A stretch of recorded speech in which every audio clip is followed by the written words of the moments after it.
I don't think I'm meant to show up online as a teacher. Wait, that's a really weird thing for me to admit because I am a teacher. I teach nurses. But every time I try and show up online as a teacher, it feels really awkward and weird to me. I feel like I'm not able to show my personality and things just don't flow really well.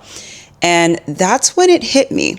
I don't think what really lights me up is telling people what to do, but rather learning something new and interesting, implementing it into my life in some way, deeply reflecting on it, and then asking the people around me, hey, what do you think about this?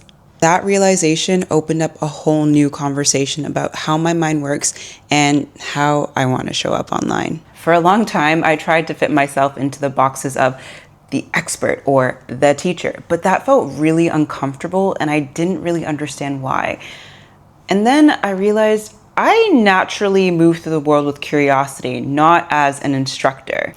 I love learning. I love observing patterns. I love listening to things like podcasts and then sending them to my friends and being like, listen, I heard this thing. You need to listen to it. Tell me what you think. And the joy that this brings me when we're able to have open, honest dialogue about random topics is unexplainable. This one realization has made a world of difference. It's taken a lot of pressure off me to feel like I have to show up online like I have it all figured out.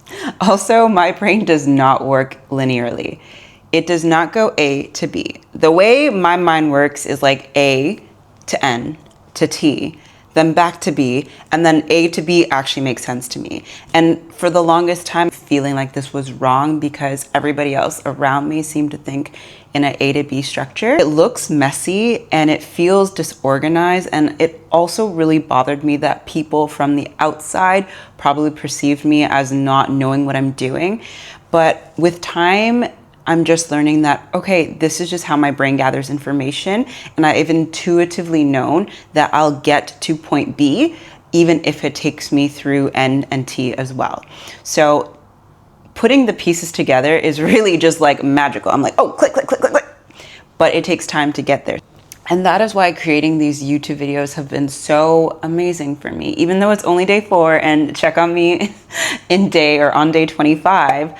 But this time feels different because I'm creating from a space of creativity and reflection rather than creating information to teach, but still trying to peep through my personality, which left me feeling really conflicted and then eventually overwhelmed and burnt out.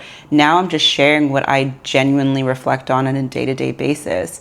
And that is teaching me that, especially for something like social media or content creation, you can't ick somebody's yum. You just have to find your yum. You're not going to do things the same way everybody does it. And people keep saying that, but the journey to find what you're doing that feels good to you can be really frustrating and tiresome along the way. Because if you've known my journey, you would understand that it has not been easy to get here. And I'm having this like aha moment on day 4, but it's been 2-3 years of me trying things so differently and wrong for me to finally find something that feels aligned and right. And I love that I get the opportunity to document it as I go. So as somebody who's figuring it out in real time and realizing that I love structure, but I need freedom within that structure, I'm here to remind you, self-awareness is not about fixing yourself. It's about learning how to work with yourself in the way that fits you most naturally, in the way that you're meant to move and navigate this world.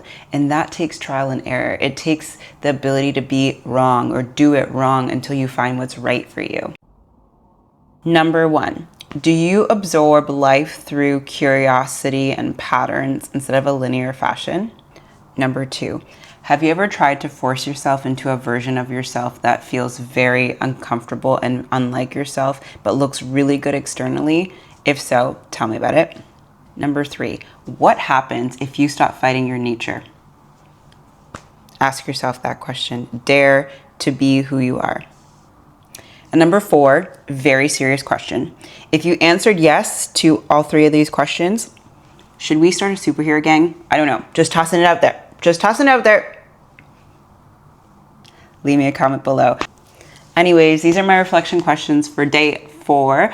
I'd love for you guys to answer them. Leave me a comment below. I'll leave my email below. And let me know how you reflected on these questions and if anything came up for you. I'm genuinely curious. All right, see you in day 5.